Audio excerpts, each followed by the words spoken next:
점차 중국인의 서울 부동산 매입이 늘어나는 추세인 건 분명히 확인이 되고요. 국토부의 외국인의 부동산 취득 문제에 대해서 함께 논의하자.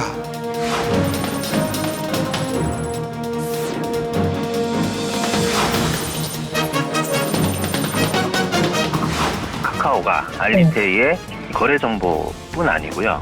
개인 시용 정보를 이게 필요하지도 않는데 보낸 게 문제입니다.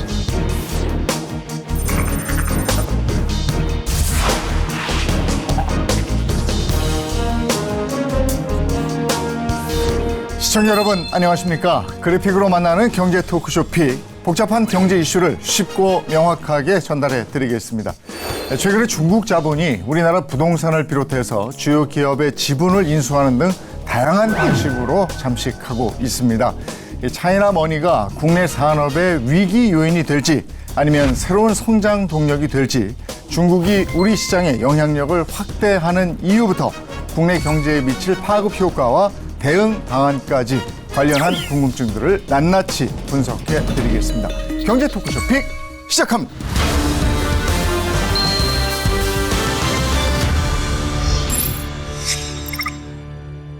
네, 오늘 함께해 주실 분들 소개해 드리겠습니다. 먼저 박승찬 용인대학교 중국학과 교수 모셨습니다. 어서 오세요. 반갑습니다.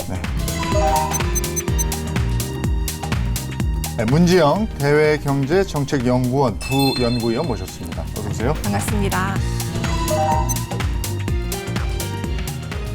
네, 그리고 오늘 이슈를 보다 쉽게 전해줄 반진욱 기자도 함께하겠습니다. 네, 안녕하세요. 네.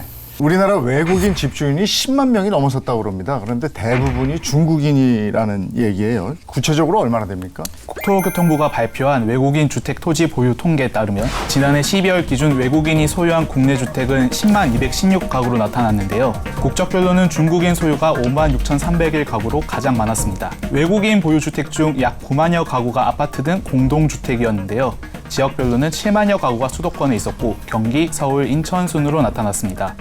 올해도 외국인이 소유한 국내 부동산은 늘고 있는데요. 법원 등기정보광장에 따르면 올해 1에서 4월 외국인이 신청한 집합건물 소유권 이전 매매 등기는 4,168건으로 중국인 매수가 약 67%를 차지했습니다. 얼마 전에 중국인이 성북구의 한 주택을 120억 전액 현금으로 샀다. 이렇게 들었습니다. 왜 이렇게 한국 그 부동산에 눈독을 들이고 있는 거예요? 그 중국인들이 현금으로 사는 게 참 어제 오늘은 일은 아닙니다. 네. 중국 현지에서도 많이 사는데 저는 크게 한 대내적인 요인 2가지, 다음 대외적인 요인 한 3가지 정도 정리할 수 있을 것 같은데 일단 대내적으로는 중국 부동산 값이 많이 떨어졌어요.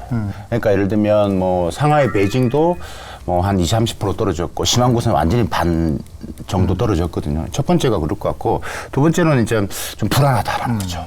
그러니까 지금 사실 중국 또 가보시면 여러 가지 뭐 코로나 이슈도 있었지만 그전 여러 가지 대내적으로 있을 때 불확실성이 너무 심하기 때문에 야, 이 돈을 여기에 놓기에는 조금 그렇다라는 불안 심리가 여전히 있다. 대외적인 것은 이제 우리의 이야기죠. 그러니까 한국 시장에 반대적으로 수익률이 높네. 그러니까 일단 부동산 가격이 높아진다라는 첫 번째 있을 것 같고 두 번째가 진입장벽이 낮다라는 것이죠.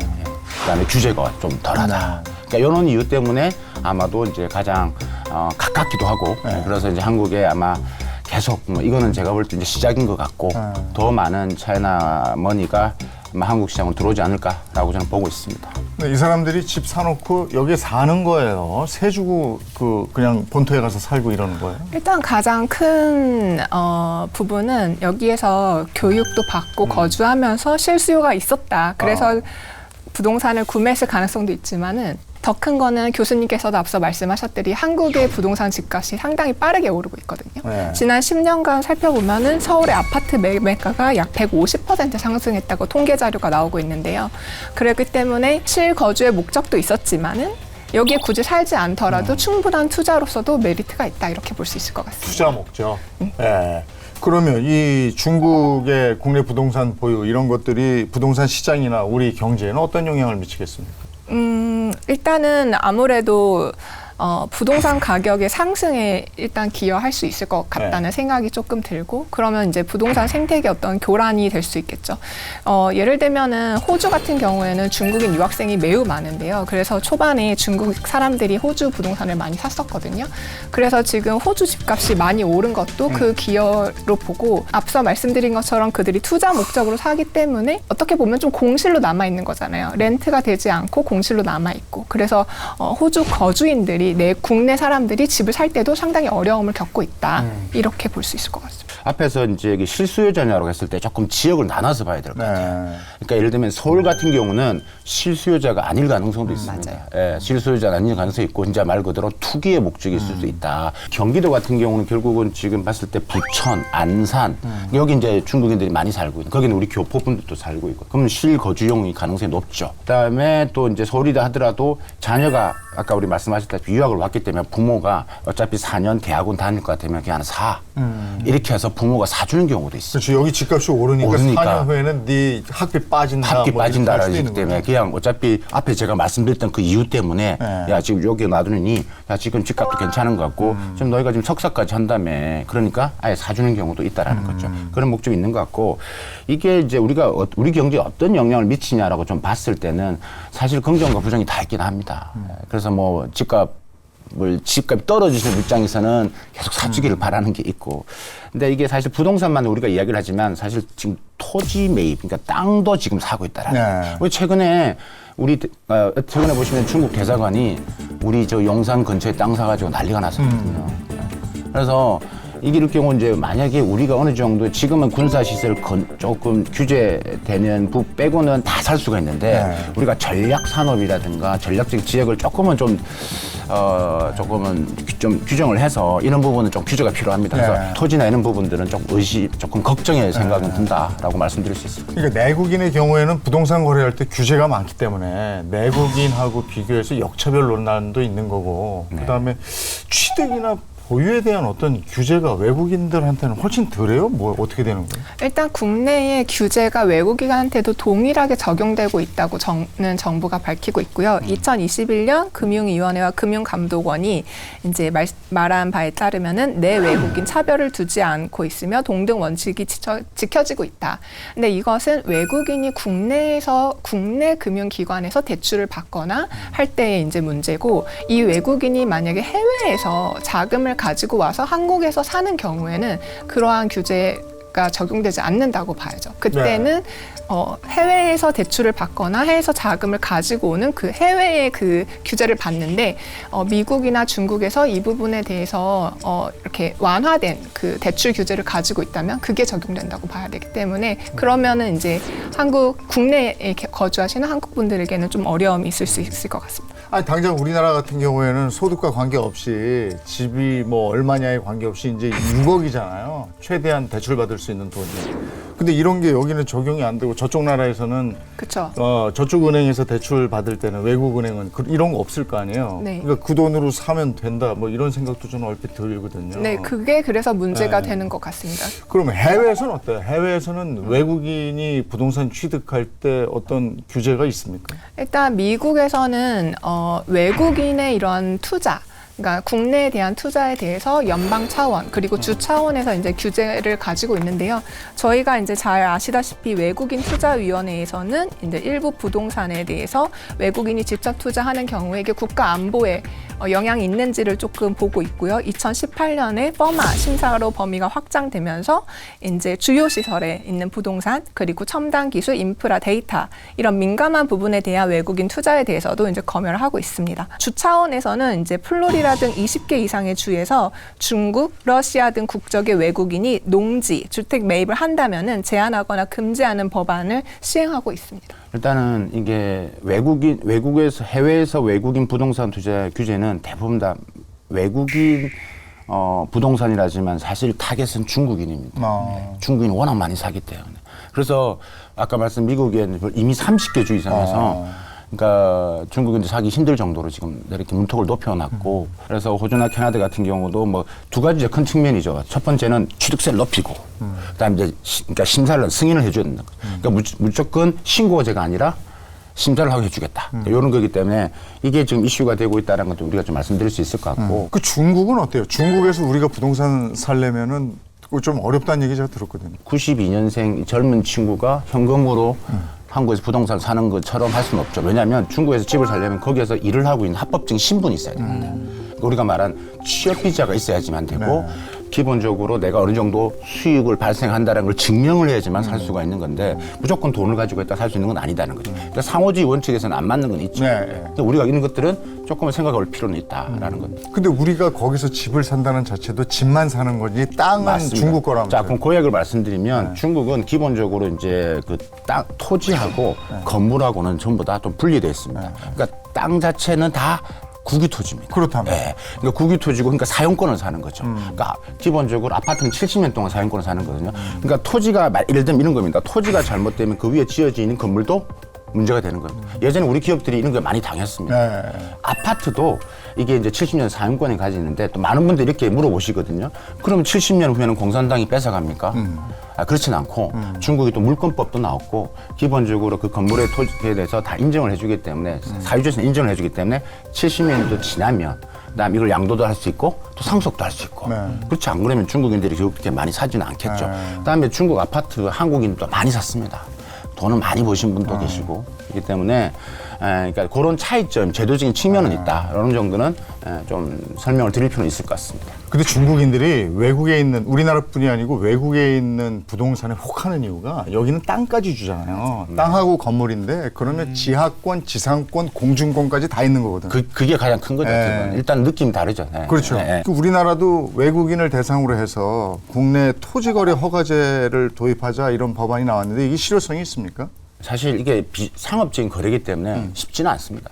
근데 우리가 이것을 이제 허가제를 하자 이렇게 하는데 사실 우리 앞에서도 말씀이 나눴지만 우리가 전략적인 지역들, 첨단 산업들, 데이터 센터들 뭐 이런 부분에 있어서의 우리가 조금은 좀 규정을 해서 이런 부분에 있어서의 규제를 통해서 함부로 이런 것들이 외국인들이 이 토지라든지 관련된 건물을 살 수 없을 정도의 규제를 만들어 놓는 것은 제가 매우 필요하고 앞으로 세상 자체가 지금은 다 이제 국가안보, 경제안보의 시대이기 때문에 이게 이제 매우 민감하게 반응될 수 있다. 그러면 외국인의 국내 부동산 거래에 대해서 어떤 방안이 좀 있어야 되지 않겠습니까? 그래도 저는 개인적으로는 법적인 조치가 있어야 된다고 생각합니다. 그게 강압적인 조치고 일반적인, 그러니까 무차별적인 조치라기보다는 우리가 보호를 할 때 우리나라를 보호하고 싶을 때 어떠한 근거가 있어야 되니까 일단 법적인 스크리닝 제도라던가 아니면 유럽에서는 농지 같은 경우를 구매하는 것도 금지를 하고 있거든요.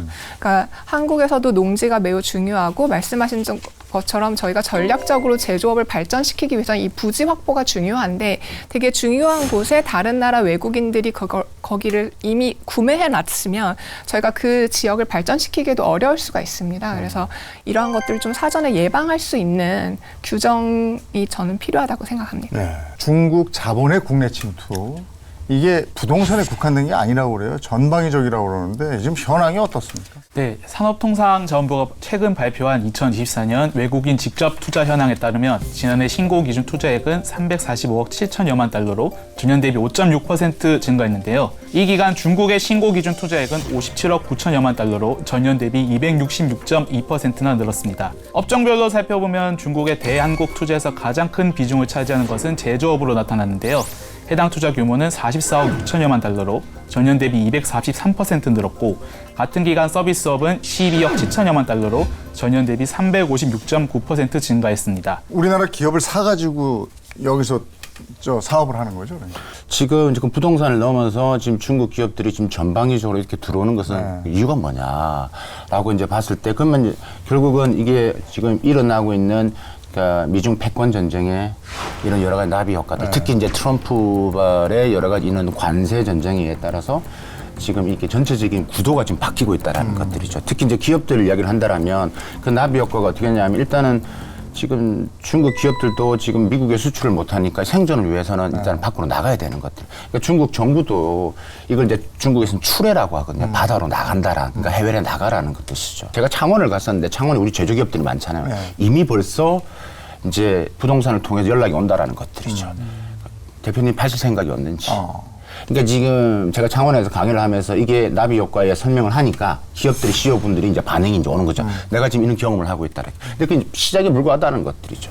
앞으로 이게 우리가 울산이나 우리 제주에 기반을 두고 여러 가지 들어올 거기 때문에 사실 저는 이 내용이 우리가 좀 더 주목하고 관심을 가지고 토론을 더 해봐야 된다라고 생각합니다. 그 2008년 이후에는 사실 이제 제조업이나 서비스가 주요였다면은 이제 2016년 이후 한한령 이후로는 이제 엔터테인먼트 사업에 대한 외국인 직접 투자, 특히 중국 외국인 직접 투자가 좀 줄었었는데요. 2021년부터 이게 다시 확대되고 있는 상황입니다. 그래서 2021년 이후 텐센트 뮤직이나 아니면은 이런 중국계 대형 엔터테인먼트가 한국에 있는 대형 엔터테인먼트 SM이라든가 YG라든가 이런 데에다가 이제 투자를 했었고요. 최근 25년에는 스몰딜에서 빅딜로 넘어가면서 좀 대규모의 투자가 이루어졌었죠. 아니 중국 자본이 이렇게 한국 시장으로 몰려드는 배경은 뭡니까? 첫 번째가 일단 한국이 갖고 있는 시장의 매력도가 있습니다. 일단은 뭐 예를 들면 이커머스 같은 시장의 볼륨이 일단 결코 적지 않고요. 글로벌 뭐 이커머스 측면에서 이야기하면 뭐한 세계에서 한 5위 정도 하니까. 두 번째가 일단은 이제 한국 시장을 들어오고 이제 말 그대로 이제 우리가 흔히들 요즘 택깔이라고 하죠. 그러니까 메이드 인 차이나로 메이드 인 차이나에서 메이드 인 코리아로 좀 바꿀 수 있는 부분들. 근데 그런 부분에서 특히 제조 같은 경우는 그게 많죠. 그러니까 한미 FTA 같은 경우도 우리가 이제 한국에는 갖고 있는 거점이 가진 장점이 있기 때문에 왔다가 이제 약간의 좀 조금 중국색을 빼는 거죠. 그리고 나 수출을 하는 부분들. 또 하나가 이제 지금 엔터 이야기를 했지만 엔터 부분은 한국이 갖고 있는 엔터의 영향이 크죠. 그래서 이제 한국에 있는 컨텐츠의 영향을 같이 묻고 그다음에 통과 물류가 있는 또 간편하고 매우 있기 때문에 여러 가지 측면에서 한국이 갖고 있는 매우 거점하기 좋은 지역이다. 우리나라 자체가 다이나믹하잖아요. 네. 맞습니다. 그러니까 뭔가 사업을 할 때 재밌을 것 같고 네. 그다음에 메이드 인 코리아 찍히면 여기저기서 의심 안 하잖아요. 이제는 그 정도 됐잖아요, 우리가. 네. 그리고 지금 중국 경제가 이제 국내 경제가 매우 안 좋은 상황이거든요. 이 기업들이 어떻게 해서든 국내 상황을 탈피하고 해외로 나가야 되는데 지금 미국에서 중국 상품이라는 이 태그에 대해서 되게 민감하게 반응하고 있어서 말씀하신 것처럼 메이드 인 코리아라는 것도 있고 중국이 한국을 거점으로 해서 타겟을 하는 시장이 한국이 아니고 글로벌이라는 걸 좀 눈여겨봐야 할 것 같습니다. 그럼 중국 자본이 국내에 침투할 때 어떤 방식으로 들어와요? 전략적으로 들어올 텐데 어떤 전략을 가지고 지금 이제 업종마다 좀 다릅니다. 그러니까 아까 엔터 같은 게 매우 민감하잖아요. 그러니까 자기들도 알고 있거든요. 그러니까 항상 숨어 있죠. 네. 그러니까 조금씩 지분을 가져가는 형태. 이런 부분들이 있을 것이고, 뭐 우리가 배터리 분야라든지 양극재, 음극재 이런 부분에서는 지금 우리 국내에 있는 뭐 새만금 같은 경우가 또 이렇게 혜택을 많이 주고 있기 때문에 그게 우리 한국에 있는 기업과 조인트 벤처 형태로 만들어서 그냥 그렇게 아까 말 색깔을 바꾼다라는 거죠. 그렇게 해서 들어오는 경우도 있고. 그다음에 이제 아예 이제 자기들이 봤을 때 이미 기술력을 앞서 있다라고 이제 보는 같은 경우는 그러니까 미리 이제 저가로 나오는 기업들을 그냥 아예 통으로 사는 경우도 있고. 사장님은 그대로 한국분 하십시오. 그러니까 여러 가지 이것은 꼭 업종에 따라서 구분해서 보는 게 맞다라는 겁니다. 이 산업별로 좀 더 살펴보면 세계적으로 우리 K-팝, 뭐 K-콘텐츠 정말 대단하잖아요. 그렇죠. 그래서 앞서 말씀을 하셨습니다마는 이쪽으로도 많이 들어온다고 하는데 우리 엔터 분야의 영향력을 계속해서 넓히고 있는 거예요. 텐센트라고 중국 IT 대기업이 있는데요. 텐센트 산하 텐센트 뮤직 엔터테인먼트가 하이브로부터 SM 엔터테인먼트 지분 9.66%를 2,430억 원에 사들여 SM 엔터 2대 주주로 올라섰습니다. 텐센트는 자회사를 통해 YG 엔터테인먼트와 카카오 엔터테인먼트 등 주요 엔터사 지분도 보유 중인데요. 이러한 지분 확보가 향후 K-팝 시장에 어떤 영향을 미칠지 주목되고 있습니다. 그럼 우리 엔터 산업에 어떤 영향을 미치겠습니까? 부정적인 측면을 이야기한다면 이게 지분을 했을 때 나중에 이렇게 먹튀가 될까봐 이런 부분들이 있긴 한데 특히 왜냐하면 지금 SM이나 YG 같은 부분에서는 지분을 조금 늘리고 있는데 이걸 이제 지분 제한, 경영권 확보에 대한 부분들은 계속 이걸 유지하는 게 매우 중요합니다. 아무리 돈을 더 준다고 해도. 바꿔 말해서 우리가 기업들이 그러면 왜 YG나 SM이 왜 이렇게 하는 부분에 있냐. 그다음에 했을 때 받아들이냐 할 때 물론 자본적인 것도 있지만 글로벌 성장 혹은 중국 시장 들어가는 부분에서 이 텐센트의 중국 자본의 역할이 매우 크다라는 것들이죠. 우리 SM이지만 결국 중국 시장 들어갈 때 글로벌 시장 갈 때 이 친구들이 할 수 있는 가격 역할이 크기 때문에 이런 부분에도 전략적으로 이 회사들이 돈을 받아들일 수도 있다. 이건 기업적 행위이기 때문에 우리가 어떤 평가를 하기 좀 그렇다. 하지만 경영권 확보, 그다음에 우리의 K-컨텐츠 경영력이 있기 때문에 예전에 우리가 중국 자본이 들어와서 쌍용 자동차도 그렇고 뭐 여러 가지 먹튀 이슈가 많았거든요. 근데 그런 부분을 확보하는 측면을 유지해 나가면서 우리가 이들을 이용해서 글로벌로 성장을 하고 그다음에 중국 시장을 더 확대할 수 있는 부분들 이런 것들은 우리가 충분히 또 긍정적으로 바라볼 수는 있다라고 저는 봅니다. 근데 엔터 산업의 경우에는 이게 문화 콘텐츠다 보니까 이 경영권을 확보한다든지 콘텐츠에 상당한 영향을 미치게 되면 우리가 헐리우드 영화를 보면서 지구는 미국이 지킨다 이런 생각을 하잖아요. 맞아요. 그럼 이제 그거를 살짝 바꾸면 지구를 중국이 지키나? 이렇게 될 수도 있는 거 아닙니까? 네. 일단은 문화 산업이 그 산업적인 그리고 수익적인 측면도 있지만 청소년들에게 영향이 매우 네. 큰 산업이거든요. 그래서 만약 저희가 지금 또 K 콘텐츠, K 문화 하면서 그거를 여러 가지 제조나 아니면 다른 산업이랑 연계해서 시장을 진출을 많이 하고 있기 때문에 이 부분에서 중국적인 요소나 아니면 한국적 문화인데 이게 충돌이 되는 요소가 나타나고 집어넣어달라고 요구를 할 수도 있거든요. 네. 그러면 저희들한테는 좀 큰 리스크가 될 수 있겠죠. 그리고 경영권이나 이런 것에 있어서는 항상 이제 미국이 많이 제시를 했죠. 중국의 지식재산권이나 아니면 공정한 경쟁 이러한 부분들이 그들이 지분 참여해서 온 기업들에게도 충분히 이루어질 수 있는지 이러한 부분들을 좀 눈여겨봐야 될 것 같습니다. 큰 기업만 아니고 여러 중소 중견기업 있고 이런 기업들이 어떻게 움직이냐를 보셔야 됩니다. 이런 데 자본이 해서 야금 들어오면 여기를 통해서 만든 컨텐츠에는 중국적인 문화가 막 그렇죠. 스며들 거라는 거죠. 그러니까 SM이나 YG는 저는 그렇게 걱정을 안 한다고 제가 말씀드렸잖아요. 이용해서 돈을 벌면 돼. 근데 중소 중견기업에는 얘들이 여기를 통해서 중국적인 컨텐츠를 집어넣을 거라고. 그렇죠. 그러니까 그게 걱정인 부분이기 때문에 그래서 전체적으로 봤을 때 이 중국의 자본들이 분명히 YG한테는 여기까지는 할 거고 그 밑단에 있는 우리 중소 컨텐츠 기업들을 제가 볼 때는 하나씩 조금씩 공습을 하고 자본을 더 심어 놓을 가능성이 있다. 그래서 그런 것들을 우리가 유심히 봐야 되는 거다라고 말씀드립니다. 중소 콘텐츠 기업들은 돈이 없어요, 늘. 그래서 말씀드리는 겁니다. 드라마 하나 하다가 무너지면 그거 그냥 끝장이고요. 그렇죠. 그다음에 뭐 기획사에서 아이돌 하나 키우다가 맞아요. 아이돌 데뷔했는데 반응 없어요? 완전히 망해요. 그러면 그렇게 망했는데, 자, 그러면 했는데, 제가 돈을 넣고, 지금 했던 부분은 내가 중국에 틔워줄게. 그럼 그럼 중국에 트면, 시프트가 되면, 바로서 올라가는 거죠. 그렇죠. 그럼 말을 들어야 되는 거예요.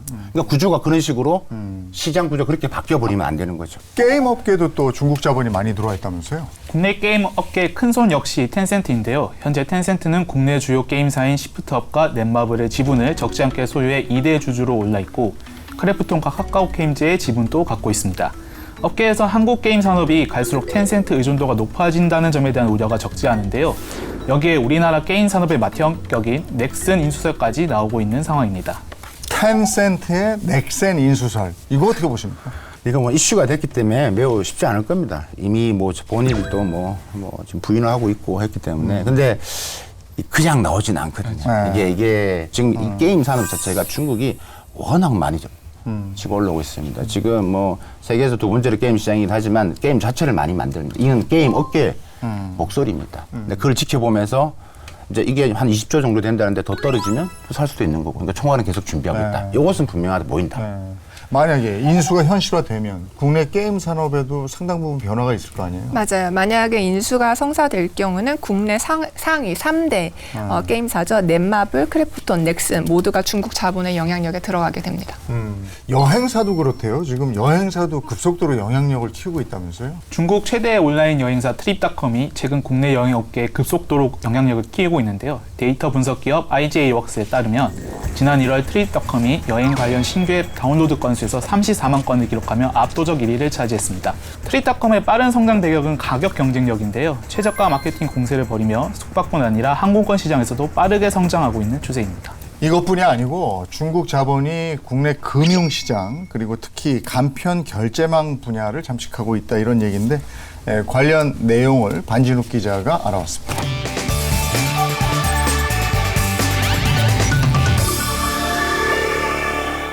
간편결제란 인터넷, 실생활 등에서 현금과 카드 대신 손쉽게 쓸 수 있는 결제 서비스를 말합니다.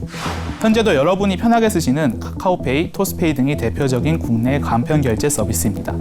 이 간편결제는 젊은 세대를 중심으로 빠르게 확산, 현재는 대다수 국민이 쓰는 서비스로 발전이 됐는데요. 문제는 이 간편결제 서비스 곳곳에 중국 자본 손길이 영향을 미치고 있다는 점입니다. 우선 카카오그룹이 운영하는 카카오페이를 한번 살펴보실까요? 그래프를 보시면 알겠지만 최대 주주 카카오 다음으로 가장 많은 지분을 보유한 곳이 알리페이 싱가포르 홀딩스입니다. 무려 31.98%를 보유 중인데요. 알리페이는 중국 알리바바 그룹의 전자상거래 부문 중 전자금융거래를 담당하는 자회사입니다. 자, 카카오페이뿐만 아닙니다. 카카오페이 지분을 사들인 알리바바의 모회사가 있는데요. 바로 엔트그룹입니다. 이 엔트그룹은 2023년 9월 국내 빅테크인 토스의 결제 대행사 토스페이먼츠에 1,000억 원대 지분 투자에 나섰습니다. 엔트그룹이 보유한 토스페이먼츠 지분은 37.71%로 토스를 운영하는 비바 리퍼블리카 다음으로 지분을 많이 소유하고 있죠. 이에 투자 당시 토스페이먼츠 이사회의 40%도 엔트그룹 인사로 채워진 것으로 알려졌습니다. 토스페이먼츠는 B2B로 계약을 맺는 피지사로 카카오페이와 같은 간편 결제사와는 비즈니스 모델이 다른 곳입니다. 다만 카카오페이뿐만 아니라 우리나라 주요 지급 결제사의 중국 자본의 장악력이 높아지고 있다는 분석이 나옵니다. 한국 간편 결제망을 중국 자본이 독차지하는 것 아니냐는 우려가 커지는 이유입니다. 2024년에는 카카오페이가 알리페이 측에 4천만 명 고객 정보를 넘긴 점이 알려지며 논란이 더 커진 바가 있는데요. 당시 카카오페이는 애플의 앱스토어 결제 서비스 연동을 위해 전체 고객 약 4천만 명의 개인정보를 알리페이 싱가포르 법인에 암호화된 형태로 전송했습니다. 알리페이는 이 정보로 고객별 결제 리스크 점수를 산출하고 애플은 이를 활용해 결제 승인 여부를 판단하는 관계였습니다. 당시 알리페이는 애플의 고객 리스크 점수를 산출하는 수탁사였습니다. 카카오페이는 유출이 아니라고 강변하고 있고 고객 피해는 없었습니다. 그러나 국내 고객에게 내 정보가 중국에 넘어갈 수 있다는 공포를 심어주는 사건이었습니다. 아니 그야말로 중국 자본이 우리나라 곳곳에 들어와 있는데 가장 타격이 큰 분야는 뭘 것 같습니까? 가장 심각한 것부터 말씀을 드리면 일단은 우리 중소 제조 기업들이죠. 그 중소제조 어떤 기업이냐? 예를 들면 뭐 정밀 가공 기계라든가 이런 산업 생태계가 이대로 간다라면 얼마나 버틸 수 있을까라는 걸 항상 고민하고 있고 계속 좀 조사를 하고 있습니다. 대기업도 마찬가지. 사실 우리 지금 많은 분들이 인정을 안 하고 싶지만 우리 대기업 LG전자라든지 삼성전자가 지금 글로벌리 많은 지금 중국계 가정기업과 많이 지금 경쟁을 하고 있거든요. 그래서 철강, 석유화학 분야도 사실 케미칼도 이미 시작됐고 케미칼은 이미 지금 성적이 안 좋기 때문에 이게 도미노처럼 일어나고 있기 때문에 사실 이런 부분에서 우리가 좀 관심 있게 봐야 되고 사실 우리의 대한민국의 경쟁력은 결국 수출의 경쟁력, 제조의 경쟁력입니다. 이 K 제조가 이렇게 가다가는 무너지면 뭘로 버틸 것이냐라는 것을 저는 일단 하도록 던지고 싶습니다. 그러면 중국 자본 유입에 대해서 우리나라 입장에서 어떤 대응이나 방안이 필요하겠습니까? 일단 저는 지난 3년 동안 골든타임을 놓쳤다고 생각합니다. 이게 저는 개인적으로 학자로서 항상 현장을 뛰며 느꼈던 것은 야, 이게 우리 중국의 변화를 국내 산업 생태계 기업분들이 너무 모르고 있다라는 생각. 그러니까 알고 싶지도 않았고 이 정책의 여유가 있겠죠. 탈중국 하니까 중국을 가보고 싶지도 않고 듣고 싶지도 않았습니다. 이 사이에 중국은 많이 변화가 됐고 여러분 명심하셔야 될 게 중국의 변화는 미국이 만든 겁니다. 지난 2018년 미국의 대중국 제재로 인해서 이 6, 7년 동안 제가 대기업들 할 때 대기업분들이 저한테 이런 말씀을 하십니다. 교수님, 도대체 지난 6, 7년 동안 중국 제조 혁신이 어떻게 된 겁니까? 무슨 일이 벌어진 겁니까? 이런 이야기를 합니다. 지금 남아있는 우리가 지금 새 정부에서 지금 5년의 골든타임이 있다. 그러면 골든타임은 우리가 초격차 유지를 할 때 가장 마지막 시간이다. 그러기 위해서는 골든타임은요, 내 상대의 경쟁자가 뭘 하고 있는지를 자세히 봐야 됩니다. AI 분야도 다 주는 게 아니라 경쟁을 통해서 우리가 경쟁력 있는 분야만 집중해 주는 게 매우 중요하다. 자, 그럼 경쟁에서 밀리는 분야는 중국 기업과의 화학적 융합이 필요합니다. 그들을 돈을 통해서 혹은 그들의 플랫폼을 통해서 글로벌로 성장할 수 있는 또 하나의 기회인 겁니다. 기업은 이윤을 창출해야 되기 때문에 이것을 투 트랙으로 나누어서 보는 전략이 좀 필요하다라고 말씀드릴 수 있겠습니다. 최근에 중국 다녀온 사람들은 다 놀라더라고요. 천지개벽이야 막 이렇게 얘기하던데. 중국이 일단 코로나 전으로 외국인들이 한 2, 3년간 중국을 방문하지 못했었는데요. 그 이후에 저도 중국을 갔는데 한국에서 경험하지 못하는 많은 것들을 경험을 할 수가 있더라고요. 그렇다고 그러더라고요. 예를 들면 대중교통 같은 것도 다 QR코드로 결제를 하고 그런 그런 새로운 것들이 있는데 중국은 혁신을 하기 위해서는 지금 신형 거국 체제라는 그러한 국가 전략적 전략을 쓰고 있어요. 그렇기 때문에 앞으로도 계속 이런 혁신을 나아가게 될 것 같은데 지금 교수님께서도 매우 중요한 얘기를 하셨지만은 저희가 어떤 분야에서는 협력을 하고 어떤 분야에서는 견제를 하고 어떤 분야에서는 어렵더라도 우리가 이거를 화학적 융합을 만들어 가야 되는지 이거를 조금 차근차근히 진단하는 게 매우 중요하고 중국이 어떻게 돌아가는지를 좀 잘 알아야 그걸 대비할 수 있다고 생각합니다. 제가 한 열흘 전에 갔다 왔거든요. 자율주행은 벌써 게임이 안 됩니다. 네, 자율주행은 게임이 안 되고 L4 그러니까 우리가 자율주행에서 4번째 단계라고 사람이 안 타고 택시를 진짜 타거든요. 전격 제트카가 오는 거. 그러니까 뭐 앱 다운받으면 시범 단지 안에 있는 게 아니라 정말 우리 강남이나 종로 같은데 그냥 와요. 그러면 제가 누르면 그냥 문이 열려요. 그냥 타요. 그러니까 예를 들면 우리가 지금 경쟁이 있다지만 우리는 자율주행의 연구실에서 돌리는 주행 데이터는 높습니다. 하지만 실전 데이터가 중요하잖아요. 중국 1억 킬로미터가 넘습니다. 그러니까 미국이 한 6천만 킬로미터 되고, 그러니까 중국이 1억 킬로미터니까 어마어마하게 실전을 해서 사람이 오면 어떻게 서야 되고 우회를 해야 되는지를 AI가 느끼는 거죠. 이게 축적되면 축적될수록 더 강해지는 거죠. 아까 이제 협력도 말씀하셨으니까 중국 자본이 우리나라에 어차피 지금 들어오고 있으니까 그럼 긍정적으로 우리는 뭘 어떻게 해야 될 것인가, 시너지를 일으킬 만한 산업 분야는 뭐가 있을까, 이 부분도 한번 고민해 봐야죠. 저는 일단은 뭐 이 질문 받으면 저는 고민하지 않고 먼저 이야기하는 게 수소 산업입니다. 아, 수소요? 네, 수소를 이야기를 합니다. 왜냐하면 지금 우리가 첨단 산업 부분을 이야기할 때 가장 지금 대한민국이 어려운 게 뭐냐면 지금 미국이 가만히 있지 않거든요. 첨단 산업을 중국과 같이 디커플링을 하라고 지금 이야기를 하고 있다. 그러니까 하고 싶어도 못하는 게 너무 많은 거지. 그러니까 지금 대한민국이 갖고 있는 산업적인 부분들이 지금 미국에서 지금 계속 들어온 압박과 그다음에 중국에 있는 기술 자립, 그로 인한 나비 효과로 지금 이렇게 중국 자본이 계속 들어오고 있고 여기서 지금 생존 공간을 지금 마련해야 되는 상황입니다. 수소 분야는 그래도 공간이 크다라는 것들이죠. 중국도 이걸 원하고 있고 우리의 경쟁은 있기 때문에. 그러니까 수소 산업 분야에서 한 가지 이야기한다면 이는 수소 에너지든 수소 산업의 생태계를 우리가 중국과 할 수 있는 분야가 매우 많다. 그러니까 우리가 이것을 리딩할 수 있다. 근데 이것도 골든타임이 얼마 안 남았다. 이미 일본은 미국 편에 서 있는 것처럼 보이고 하지만 뭐 중국과는 디커플링 하는 것처럼 보이지만 경제 협력은 계속 진행되고 있습니다. 수소 산업 분야가 기업별로 해서 이미 협력을 하고 있기 때문에 우리가 서둘러야 된다. 제가 생각할 때는 기업이 협력을 할 수 있는 환경도 조성이 필요할 것 같습니다. 중국 자본이 이렇게 공격적으로 들어오는데 저희가 아무런 조치 없이 이것을 무방비하게 받기보다는 받을 수 있는 상황에서 예를 들면 소비자 보호라던가 아니면은 지재권 보호라던가 그리고 기술 유출을 방지를 하고 데이터 침해를 방지할 수 있는 이런 법적인 제도들이나 규정들이 조금 서 있어야 기업들도 이런 자본을 받아서 경쟁력을 발휘해서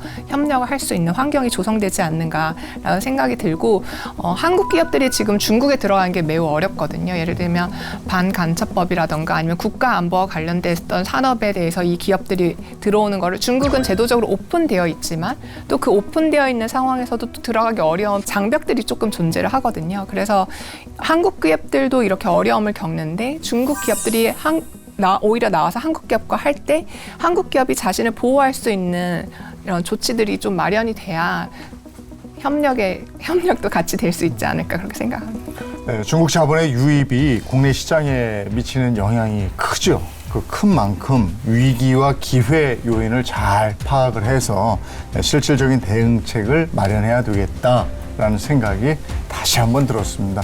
경제 토크쇼 픽 여기까지 하겠습니다. 고맙습니다.